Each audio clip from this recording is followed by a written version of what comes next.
UKలో 1 year masters. No IELTS required up to 5 years visa. High visa success rate. ఇప్పుడు ఎవరన్నది వదిలేసేమ్మా, straight forward గా నా కడుపులో ఉన్న బిడ్డకి అతనే తండ్రి అన్నట్టుగా మీ అమ్మకి చెప్పి అటువైపు పెద్దవాళ్ళని పిలిచి కూర్చోపెడితే మమ్మీకి చెప్పినా సార్ నేను నువ్వు ఒక్క ఎవిడెన్స్ చెప్తే మేము నమ్ముతాం. ఒక్క ఎవిడెన్స్ ప్రాపర్ గా లేదు. మీ అమ్మ నువ్వు ఒక స్టోరీ అనుకొని పోలీసులకి ఏ స్టోరీ చెప్పారో అదే స్టోరీ తీసుకుని వచ్చారు మా దగ్గరికి. ఆయన దగ్గర ఏ ఎవిడెన్స్ ఉన్నాయి మేడం? మరి ఈ 3 months లో ఉన్న మెసేజ్లు మీకు సంబంధం ఎలా వచ్చింది, ఎవరు పంపించారు సంబంధం, అవన్నీ మేము మాట్లాడాం. అబ్బాయి నీకు ఎప్పటి నుంచి పరిచయం కూడా మేము మాట్లాడాం. మాట్లాడితేనే అయిపోతుందా మేడం? మరి ఏం కావాలి నీకు? ఎవిడెన్స్ కావాలి కదా. అరే ఎవిడెన్స్ మేము చూసామంటుంటే నీకు చూపించాలా? నువ్వు ఒక ఎవిడెన్స్ తీసుకొని మాట్లాడట్లా? నువ్వు మామూలు మనిషి కూడా కాదు. అతను డిలీట్ చేయమన్నాడు మేడం. తను డిలీట్. అమ్మ మీరు ఆగండి అమ్మా, అసలు మీరు ఆగండి. మీరు మీ అమ్మాయిని ఎంకరేజ్ చేయడమే ఫస్ట్ ఆఫ్ ఆల్ తప్పు. లాగి పెట్టి ఒకటి కొట్టి ఎవడని చుట్టు పట్టుకొని లాక్కెళ్ళి అప్పుడే చెప్పాలి. ఇంతవరకు లాక్కొచ్చి ఇదంతా కూడా నడిపిస్తున్నారు మీరు. పెద్ద తరహాగా ప్రవర్తించేటటువంటి ప్రవర్తన అండి అది కాదు. ఎవరన్నా ఆడపిల్ల ప్రెగ్నెంట్ అయిన తర్వాత పెళ్లి చూపులు చూస్తారమ్మా? అసలు తల్లి మీరేం తల్లమ్మా? ఎవడమ్మా 4 పీకాలు గాని అతనే కాబట్టి నేను పట్టించుకోలేదు సార్. ఎక్కడి నుంచి వచ్చారమ్మా మీరు? అసలు ఉండి కూడా ఇన్ని మాటలు అస్సలు అబద్ధాలు ఆడకూడదు. ఒక్క మాట కూడా నిజం అనిపించట్లేదు. నువ్వు మాట్లాడుతుంటేగో సార్ మేడమే కాదు నాకే అనిపించట్లేదు. నువ్వు పచ్చి అబద్ధాలు ఆడుతున్నావు తెలుస్తోంది నాకు. మేడం నిజం చెప్తున్నా మేడం. అబద్ధం ఎందుకు చెప్తా? ప్రెగ్నెంట్ అయితే అబద్ధం ఎందుకు చెప్తా మేడం? మీరే ఒక మాట అడిగావు నిత్య, వెరీ క్లియర్. అతను నువ్వెవరో నాకు తెలియదు అంటున్నాడు కాబట్టి అతను ఎవిడెన్స్ ప్రొవైడ్ చేయక్కర్లేదు. అతనే నా బిడ్డకి తండ్రి అని అంటున్నావు కాబట్టి నువ్వు ఒక ఆధారం చూపెట్టాలి కదా. అన్ని తీసేసామన్నాడు, అన్ని డిలీట్ చేసేసాయి అని చెప్పాడు. అతను నీకు ఎలా పరిచయం అంటే కనుక కాలేజీలో ఫ్రెండ్ ఏమీ కాదండి, మా కామన్ ఫ్రెండ్స్ ద్వారా పరిచయం అని చెప్పి ఒకళ్ళని తీసుకురావాల్సిందే ఇక్కడ. ఇప్పుడు ఆ అబ్బాయి నాకు అవసరం లేదు చీ అంటున్నాడు. అలాంటి అబ్బాయిని ఫోర్స్ఫుల్ గా పెళ్లి చేసుకోవాలనుకుంటున్నావా? అయ్యన్న బిడ్డకు తండ్రి అతనే కదా మేడం. అరే ఎవరి తండ్రిని ఎవరు గంట కడతావు తల్లి? సిగ్గే లేదు నీకు. సరే ఓకే, ఇంత సీరియస్ గా మాట్లాడుతుంది కదా సార్, డిఎన్ఏ టెస్ట్ చేయిద్దాం. డిఎన్ఏ టెస్ట్ కి యాక్సెప్ట్ చేయి. ఇప్పుడు చేయిస్తాం కోర్టు పర్మిషన్ తీసుకొని. డిఎన్ఏ టెస్ట్ మేడం తనే ముందున్నాడు కదా, తను ఒప్పుకుంటున్నాడు కదా. డిఎన్ఏ టెస్ట్ కి యాక్సెప్ట్ చేయరా? మీరు చెప్పింది నిజం, ఆయన చెప్పేదంతా అబద్ధం. అమ్మా డిఎన్ఏ టెస్ట్ అనేటటువంటిది మీ ఇద్దరు నువ్వు అంగీకరించి అతను అంగీకరిస్తే కనుక ఒక డాక్టర్ సర్టిఫై చేస్తే కనుక ఇమీడియట్ గా చేయించవచ్చు. ఓకేనా? దానికి నువ్వు రెడీ అంటే రెడీ, కాదు అంటే కనుక ఎందుకు కాదన్నది నువ్వు చెప్పాలి. నేను నిజం చెప్తున్నా కదా సార్. ఏమ్మా నువ్వు ఒప్పుకుంటావా? సార్ కోర్టులో పిటిషన్ ఫైల్ చేస్తాను. మీకు తెలిసిన డాక్టర్స్ ఎవరితోనైనా, ఎందుకంటే అమ్మాయి డిఎన్ఏ టెస్ట్ లో అబ్బాయి తండ్రి అంటే ఇక్కడికిక్కడ నీకు మ్యారేజ్ చేసి పంపిస్తాం. లేదా నీ మీద చీటింగ్ కేసు నీ మీద మీ అమ్మ మీద వేసి దగ్గర 5 years కోర్టు జైలుకి పంపించకపోతే చూడండి. సార్ మాట్లాడండి సార్ ఎవరితోనన్నా. అబ్బాయి రెడీగా ఉన్నాడు. షోకి బ్రేక్ ఇవ్వండి. అమ్మా శాంపిల్స్ తీసుకుంటారు, పిలిపించిన మనుషుల్ని పిలిపియండి సార్.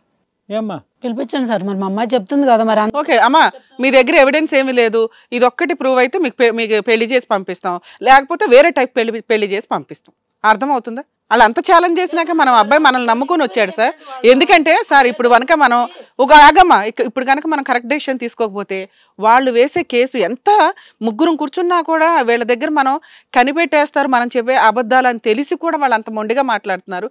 ఆ అమ్మాయి కనుక పోలీస్ స్టేషన్కి వెళ్ళి కేసు ఫైల్ చేస్తే ఏదో అంటారు చూడండి, ఈ ఫాల్స్ కేసు అని ప్రూవ్ చేసుకోవడానికి వాడికి 5 ఏళ్ళు పడుతుంది. ఆ పిల్లాడికి చేయమంటారమ్మా? ఏమ్మా లీగల్ గా ఏది వచ్చినా నేను చూసుకుంటా, చేయండి సార్. కాదు అని తెలుసు మీ అమ్మాయిని ఏం చేస్తావు నువ్వు? ఏం లేదండి, జైలుకి పంపించడం. ఇప్పుడు ఈ రకంగా డబ్బులు వసూలు చేస్తూ వీళ్ళ మీద ఫాల్స్ కేసులు ఫైల్ చేసి కోర్టుల చుట్టూ తిప్పుతున్నా మీలాంటి వాళ్ళందరికీ బుద్ధి రావాలి. ఇప్పుడు అదే చేయిస్తా నాగు. నువ్వు ఎవరి ముందు కూర్చొని అబద్ధాలు ఆడుతున్నావు అనేది కొంచెం చూసుకొని ఆలోచించి మాట్లాడు. సార్ టెస్ట్ ఏమొద్దు సార్.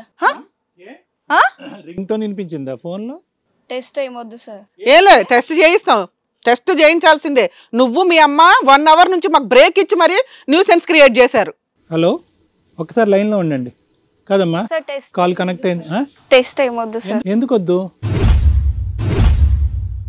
ఇప్పుడే అన్నావు కదమ్మా టెస్ట్ చేయించండి సార్, చూసుకుందాం అని అన్నారు కదా మీరు మీ అమ్మ. ఏమా ఆ అమ్మాయి వద్దంటుంది, నీకు కావాలా టెస్ట్? నీకంటే నీకు కాదు మీ అమ్మాయికి.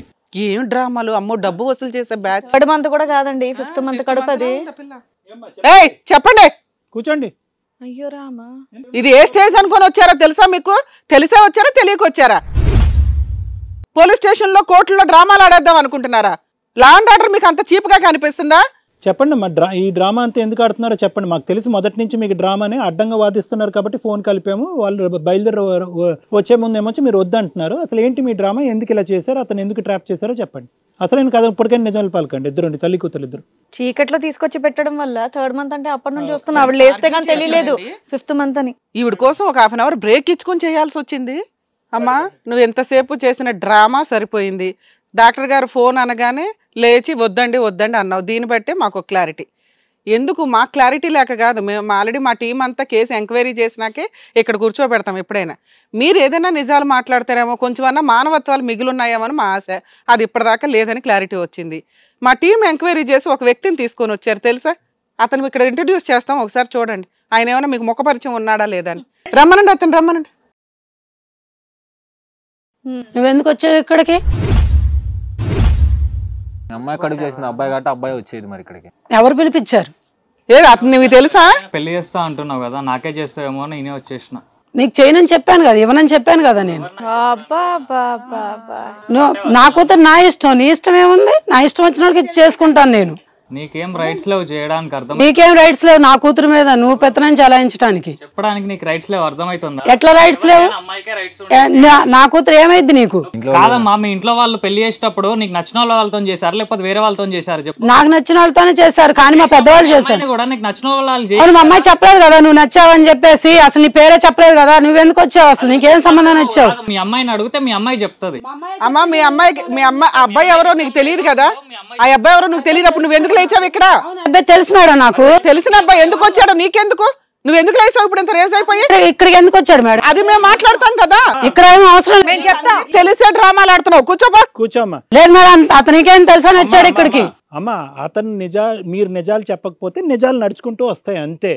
ఇప్పుడు నిజం అది కాబట్టి నువ్వు లేచిపోయి నీకు ఆటోమేటిక్గా ఎక్కడ నిజాలు బయటపడతాయని చెప్పి అడ్డుగోడగా. ఆ అబ్బాయి ఎవరో తెలియదు, తెలిసిన అబ్బాయి వచ్చాడు, వస్తే నీకేంటి కంగారు? నేనేం కంగారు పట్ల మేడం, జస్ట్ ఎందుకు లేసావు? నువ్వు ఇక్కడ దాకా రావడంతో నువ్వేంటో మాకు అర్థమవుతుంది. అప్పుడు కూర్చొనే మాట్లాడాలి, నాన్న నువ్వు ఎందుకు వచ్చావమ్మా పక్కింటోడివి అని. అంత ఆవేశం ఎందుకు వచ్చింది? తనకు సంబంధం లేదు కదా దీంతో. ఏంటయ్యా నీకు అమ్మాయికి ఉన్న పరిచయం ఏంటి? నిత్యకి మేము డిగ్రీలో క్లాస్మేట్ సార్. డిగ్రీలో కాస్త అలా రిలేషన్షిప్ గా మారింది. ఎంతకాలం బట్టి పరిచయం ఇది? మేము ఫస్ట్ ఇయర్ నుంచి సార్ 3 years నుండి రిలేషన్షిప్ లో ఉన్నాము. ఆ అమ్మాయి ఇప్పుడు ప్రెగ్నెంట్ అంట 3 months. అవును సార్, అది మేము రిలేషన్ ఉన్నప్పుడు అలా జరిగిపోయింది. వీళ్ళు సస్పెన్స్ తో చంపేస్తున్నారు మమ్మల్ని. ఫాదర్ ఎవరన్నది ఎవరు బాబు అమ్మాయి ప్రెగ్నెన్సీ కారణం? నేనే మ్యామ్. మరి ఆ నోట్లో నోరేనా నీకు? అది నీకు నోరేనమ్మా? మీ అమ్మ మీద ఒట్టేసావు సరే, అట్లాంటి ఆవిడ ఉన్నా లేకపోయినా నేను మాట్లాడిన కానీ పిల్ల మీద ఒట్టాయి అంటే ప్రెగ్నెన్సీ మీద ఒట్టేయడానికి ట్రై చేస్తున్నావు. ఏం ప్రూవ్ చేద్దాం అనుకుంటున్నారు ఇక్కడ మీరు? మ్యామ్ నేను అంటే నాకు అతనే తెలుసు మేడం, అసలు ఇతను కాస్ మేడం అసలు ప్రెగ్నెన్సీకి. ఏంటమ్మా ఏంటి ఒకసారి నాకు చూసి చెప్పు. లేదు ఇతను కాదు, షన్ను కాదు మేడం. ప్రెగ్నెంట్ కి షన్ను కాదు, అతను ఓన్లీ పెళ్లి సంబంధంగా వచ్చాడు. అతన్ని బక్రా చేసి మేకలాగా నరికేద్దామని చూసారు బలిపశువుని చేయడానికి. అసలు ఏం జరిగిందో చెప్పమ్మా. షన్ను కాదన్నది మాకు మొదటి నుంచి తెలుసు. రాహుల్కి నీకు ఉన్న సంబంధం ఏంటి, ఎంతకాలం పరిచయం, రాహుల్ వల్ల నువ్వు తల్లి అయ్యేవా కాదా? నెంబర్ 1. రాహుల్ని ఎందుకు పక్కదోవని పట్టి షన్ను మీద ఎందుకు మీ ఇద్దరు తల్లి కూతురు పడ్డారని చెప్పు. కథ చెప్పు, ఏమవుతుంది?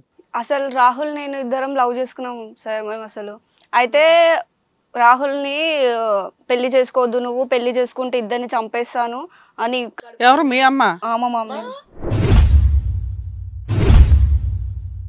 ఎందుకంటే చంపేయాలి అంటే నాకు అంటే ఇద్దరు సేమ్ క్యాస్ట్ కాదు కదా, అందుకనే వద్దు. ఎవరిని మీ మొక్కల క్యాస్ట్ కూడా మళ్ళీ ఒకటేనమ్మా మీ ఇద్దరి మధ్యన డిఫరెన్స్? ఇంకేమన్నా క్యాస్ట్ గురించి మళ్ళీ షన్ను ఎదురు కట్నం ఇచ్చి మ్యారేజ్ చేసుకుంటాడు, నాకు డబ్బులు కావాలి, నువ్వు చేసుకోవద్దు అది అని మాట్లాడిండు. ఎవరు మీ అమ్మ? మా మమ్మీ మాట్లాడు. వాళ్ళ మదర్ అడిగారు మమ్మల్ని, అంటే 2 lakhs దాకా అడిగారు. మీరు ఇస్తా అన్నారా? ఎదురు కట్నం ఇస్తా అన్నారా? కట్నం కాదు సార్, పెళ్లి ఖర్చులకి ఇస్తా అన్నారా? సో ఇక్కడ వాస్తవానికి క్యాస్టా ఎదురు కట్నం అమ్మ అట్రాక్షన్? రెండు.